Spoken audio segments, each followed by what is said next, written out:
We are facing a global crisis.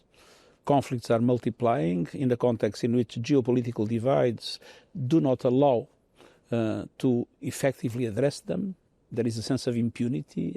Every country believes they can do whatever they want. So in this context, we absolutely need leaders to come here and to turn the tide, to come here and understand that international cooperation is vital in a moment like this, to come here and do the negotiations and the mediations that are necessary to at least create hope for peace in some of the situations we are facing. I believe that there will be a clear demonstration that the overwhelming majority of the countries in the world recognize the right of the Palestinian people to self-determination, recognize that there must be a Palestinian state and recognize it in the meeting we'll have on Monday, and at the same time send a very clear message that the carnage that is happening in Gaza has to end, that we need a ceasefire immediately, with the release of all hostages immediately too. The suffering of the Sudanese people is horrible. So I think it's time for the Security Council to be able to take, with the agreement of all the key powers, very tough measures on Sudan.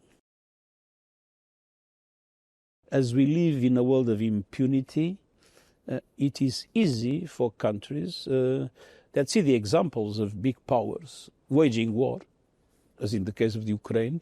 There is a stimulus for mid-sized countries to try to solve their ambitions or their problems through war, instead of negotiation, instead of compromise.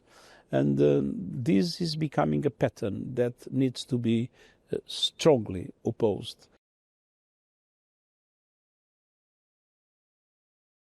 But the most important message is to the countries in the world that have obligations under international law, under international refugee law, that their doors must be open, that refugees must see their rights respected.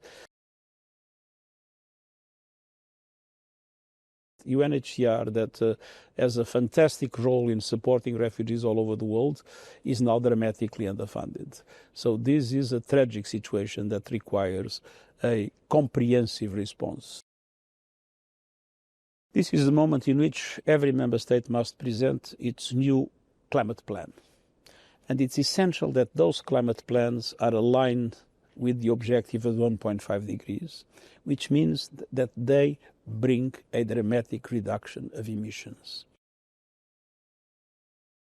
We absolutely need to preserve human agency in artificial intelligence, to guarantee that artificial intelligence is an enormous contribution to the Sustainable Development Goals, to more equality in the world, and to avoid at all costs that artificial intelligence deepens the divide between rich and poor in the world, and at the same time that it is used for purposes that represent a danger for our societies. I'm not optimistic nor pessimistic, I'm determined. I think this is a moment in which we need determination. Sometimes it looks there is no hope. We must build that hope, and we must be determined, never giving up, and fighting until our objectives can be achieved.